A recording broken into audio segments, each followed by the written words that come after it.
Assalamualaikum warahmatullahi wabarakatuh. Perkenalkan, saya Salsa Maulida Mutafariko dengan NIM 0501201222 ingin mempresentasikan tentang faktor yang mempengaruhi perkembangan sosial dan bahasa remaja. Perkembangan sosial remaja dipengaruhi oleh beberapa faktor, yaitu keluarga, kematangan anak atau psikis.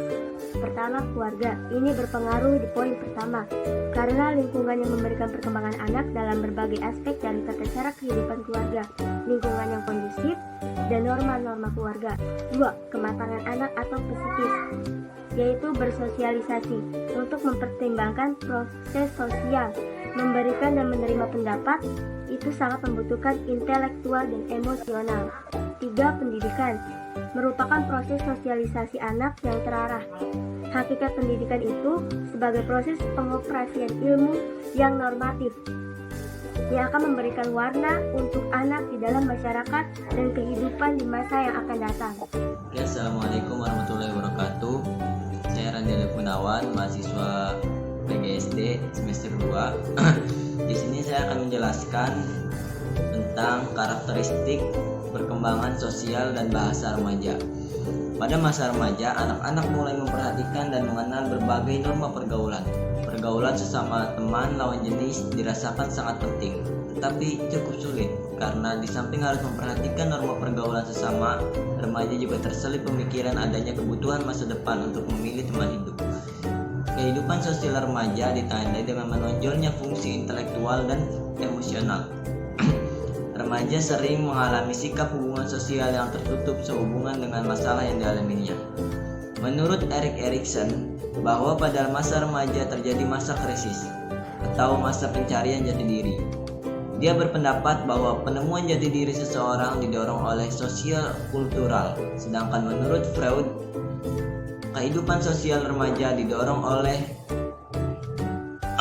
berorientasi pada kepedulian seksual. Pergaulan remaja banyak diwujudkan dalam bentuk kelompok, baik kelompok besar maupun kelompok kecil. Faktor-faktor yang mempengaruhi perkembangan sosial remaja antara lain yaitu yang pertama, faktor keluarga. Keluarga merupakan lingkungan pertama yang memberikan pengaruh terhadap berbagai aspek perkembangan anak, termasuk perkembangan sosialnya. Kondisi dan tata cara kehidupan keluarga merupakan lingkungan kondusif bagi sosialisasi anak. Di dalam keluarga berlaku norma-norma kehidupan berkeluarga. Dan dengan demikian, pada dasarnya keluarga merekayasa perilaku kehidupan budaya anak. Proses pendidikan yang bertujuan mengembangkan kepribadian anak lebih banyak ditentukan oleh keluarga. Pola pergaulan dan bagaimana norma dalam menempatkan diri terhadap lingkungan yang lebih luas ditetapkan dan diarahkan oleh keluarga. Yang kedua, faktor yang kedua yaitu kematangan anak. Bersosialisasi memerlukan kematangan fisik dan psikis untuk mampu mempertimbangkan dalam proses sosial, memberi dan menerima pendapat orang lain memerlukan kematangan intelektual dan emosional. Di samping itu, kemampuan berbahasa ikut pula menentukan. Dengan demikian, untuk mampu bersosialisasi dengan baik, diperlukan kematangan fisik sehingga setiap orang fisiknya telah mampu menjalankan fungsinya dengan baik. Yang ketiga, yaitu faktor status sosial ekonomi. Kehidupan sosial banyak dipengaruhi oleh kondisi atau status kehidupan sosial keluarga dalam lingkungan masyarakat. Masyarakat akan memandang anak bukan sebagai anak yang independen, akan tetapi akan dipandang dalam konteksnya yang utuh dalam keluarga anak itu. Dia anaknya siapa? Secara tidak langsung, dalam pergaulan sosial anak, masyarakat dan kelompoknya akan memperhitungkan norma yang berlaku di dalam keluarganya. Dari pihak anak itu sendiri, di perilakunya akan banyak memperhatikan kondisi normatif yang telah ditanamkan oleh keluarganya. Yang keempat, faktor pendidikan merupakan sosialisasi anak yang terarah. Pendidikan merupakan proses sosialisasi anak yang terarah. Hakikat pendidikan sebagai proses pengoperasian ilmu yang normatif akan memberikan warna kehidupan sosial anak di dalam masyarakat dan kehidupan mereka. Pendidikan dalam arti luas harus diartikan bahwa perkembangan anak dipengaruhi oleh kehidupan keluarga, masyarakat, dan kelembagaan. Penanaman norma perilaku yang benar secara sengaja diberikan kepada peserta didik yang belajar di kelembagaan pendidikan atau sekolah. kepada peserta didik bukan saja dikenalkan kepada norma-norma lingkungan dekat. Yang kelima yaitu faktor kapasitas mental, emosi, dan intelijensi. Kemampuan berpikir banyak mempengaruhi banyak hal, seperti kemampuan belajar, memecahkan masalah, dan berbahasa. Anak yang berkemampuan intelektual tinggi akan berkemampuan berbahasa dengan baik. Oleh karena itu, kemampuan intelektual tinggi, kemampuan berbahasa baik, dan pengendalian emosional secara seimbang sangat menentukan keberhasilan dalam perkembangan sosial anak. Sikap saling pengertian dan kemampuan memahami orang lain merupakan modal utama dalam kehidupan sosial, dan hal ini akan dengan mudah dicapai oleh remaja yang berkemampuan intelektual tinggi.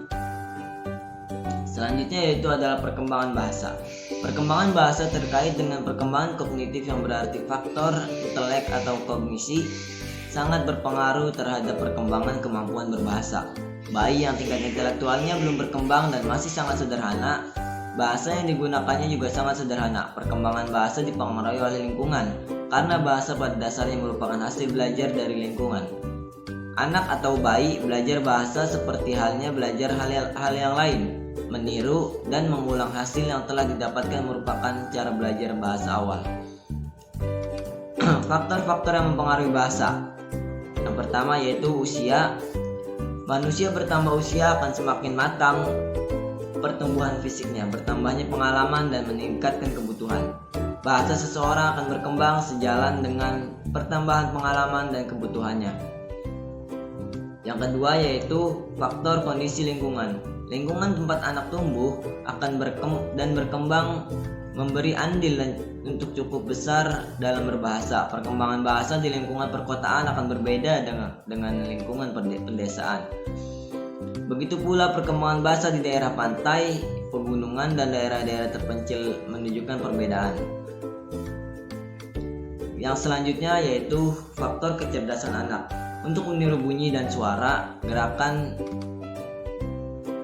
dan mengenal tanda-tanda memerlukan kemampuan motorik yang baik, kemampuan intelektual atau tingkat berpikir, ketentuan meniru, memproduksi perbendaharaan kata yang diingat, kemampuan menyusun kalimat dengan baik atau memahami dan menangkap maksud suatu pernyataan fisik lain amat dipengaruhi oleh kerja pikir kecerdasan seseorang anak. Yang selanjutnya itu kondisi fisik. Kondisi fisik di sini seseorang yang cacat terganggu kemampuannya untuk komunikasi seperti bisu, tuli, gagap, dan organ suara tidak sempurna akan mengganggu perkembangan dalam berbahasa.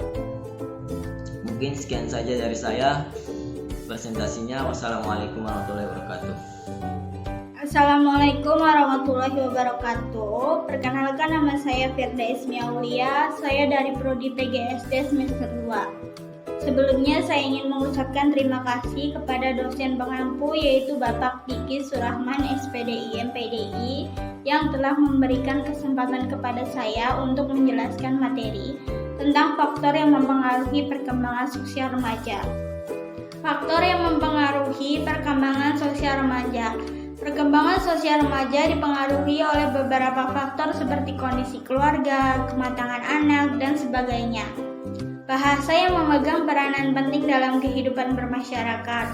Perkembangan bahasa dipengaruhi oleh banyak faktor seperti usia anak, kondisi keluarga, tingkat kecerdasan, dan sebagainya. Remaja adalah tingkat perkembangan anak yang telah mencapai jenjang menjelang dewasa. Dalam penyesuaian diri terhadap lingkungannya, remaja telah mulai memperhatikan dan mengenal berbagai norma pergaulan yang berbeda dengan norma yang berlaku sebelumnya di dalam lingkungan keluarga. Remaja telah menghadapi berbagai lingkungan, bukan saja bergaul dengan berbagai kelompok umur. Kehidupan sosial remaja ditandai dengan menonjolnya fungsi intelektual dan emosional. Faktor-faktor yang mempengaruhi perkembangan sosial. Yang pertama ada keluarga. Keluarga merupakan lingkungan pertama yang memberikan pengaruh terhadap berbagai aspek, seperti perkembangan anak, yang termasuk perkembangan sosialnya. Yang kedua ada kematangan fisik dan psikis. Bersosialisasi merupakan kematangan fisik dan psikis. Untuk itu, mampu mempertimbangkan dalam proses sosial, memberi dan menerima pendapat orang lain, memerlukan kematangan intelektual dan emosionalnya. Yang ketiga, status sosial ekonomi keluarga. Kehidupan sosial bermasyarakat banyak dipengaruhi oleh kondisi atau status kehidupan sosial keluarga dalam kehidupan masyarakat. Yang keempat ada pendidikan. Pendidikan merupakan proses sosialisasi anak yang terarah. Hakikat pendidikan sebagai proses pengoperasian ilmu yang normatif akan memberikan warna kehidupan sosial anak di dalam masyarakat dan kehidupan mereka di masa yang akan datang. Yang kelima ada kapasitas mental. Kapasitas mental terdiri dari emosi dan intelijensi. Kemampuan berpikir banyak mempengaruhi banyak hal seperti kemampuan belajar, memecahkan masalah, dan berbahasa. Perkembangan emosional berpengaruh sekali terhadap perkembangan sosial anak. Anak yang berkemampuan intelektualnya tinggi akan berkemampuan berbahasa yang secara baik. Perkenalkan, nama saya Mona Lisa dengan NIM 050-120-1022. Baik, di sini saya akan menjelaskan materi mengenai faktor yang mempengaruhi perkembangan sosial. Yang pertama itu sikap. Biasanya anak-anak itu yang masih di bawah umur, dia sudah menentukan karakter dia, yang seperti yang tadinya diam menjadi temperamen dan sebaliknya. Itu tuh sudah karakter dari anak-anak tersebut. Yang kedua, tingkat aktivitas sosial. Biasanya kalau misalkan anak-anak yang sudah mudah bergaul, banyak aktivitasnya bermain seperti main bola, main masak-masakan, atau main apapun, dia itu mudah lelah karena energi dia itu sudah habis dan itu tuh tingkat aktivitasnya sudah berpengaruh dalam kehidupan dia. Yang ketiga, sebagai contoh panutan. Dari pembentukan karakter ini biasanya itu anak-anak melihat dari orang tuanya, temannya, kerabatnya. Dari orang tua itu dia bisa membentuk karakter dia dari yang tadinya pendiam menjadi aktif atau apa, dan sebaliknya. Karena itu orang tua harus mendidik anaknya jauh lebih baik lagi supaya anaknya bisa menjadi anak yang lebih baik dan bermanfaat bagi negara ini. Kekurangannya mohon maaf, dan materi selanjutnya akan disampaikan oleh teman saya. Terima kasih kepada Mona Lisa yang telah menjelaskan materi sebelumnya. Oke, materi selanjutnya yaitu yang akan dijelaskan oleh saya. Sebelumnya perkenalkan, nama saya Syahna Mila Juliansyah dengan nomor induk mahasiswa 0501201024. Di sini saya akan menjelaskan tentang emosi terhadap tingkah laku. Oke, langsung saja. Emosi merupakan salah satu faktor yang mempengaruhi tingkah laku manusia. Kemampuan seseorang dalam mengarahkan dan menyesuaikan emosi terhadap suatu situasi akan berpengaruh pada perilaku dan hubungan sosial. Emosi bisa dilihat dan diamati oleh orang lain melalui adanya perubahan perilaku maupun perubahan fisik pada diri kita. Perubahan perilaku yang dipengaruhi oleh emosi seperti malu, marah, sedih, menangis, dan lain-lain. Sedangkan emosi yang langsung mempengaruhi perubahan fisik ialah seperti muka yang merah padam pada saat marah, tubuh yang tidak semangat pada saat mengalami kegagalan, dan lain-lain. Ini menunjukkan bahwa pengaruh emosi terhadap perubahan fisik dan perilaku sangat berkaitan erat. Ada beberapa contoh pengaruh emosi terhadap perubahan fisik dan perilaku. Di antaranya, memperkuat semangat apabila orang merasa senang atau puas atas hasil yang telah dicapai. Melemahkan semangat apabila timbul rasa kecewa karena kegagalan, dan sebagai puncak dari keadaan ini ialah timbulnya rasa putus asa. Suasana emosional yang diterima dan dialami individu semasa kecilnya akan mempengaruhi sikapnya di kemudian hari, baik terhadap dirinya sendiri maupun terhadap orang lain. Di bawah ini adalah tabel contoh pengaruh emosi terhadap perubahan fisik dan perilaku. Di bawah ini adalah contoh adanya pengaruh kuat emosi terhadap perubahan fisik dan perilaku. Pengaruh emosi terhadap perubahan fisik dan perilaku tidak bisa dipisahkan karena bentuk ekspresi emosi akan terlihat langsung pada perilaku dan perubahan fisik. Tanpa adanya perubahan fisik dan perilaku, ekspresi emosi seseorang tidak akan bisa dideteksi dan diinterpretasikan oleh orang lain. Mungkin cukup sekian presentasi dari kami. Kurang-kurangnya mohon maaf. Wallahul muwaffiq ila aqwamit thoriq. Wassalamualaikum warahmatullahi wabarakatuh.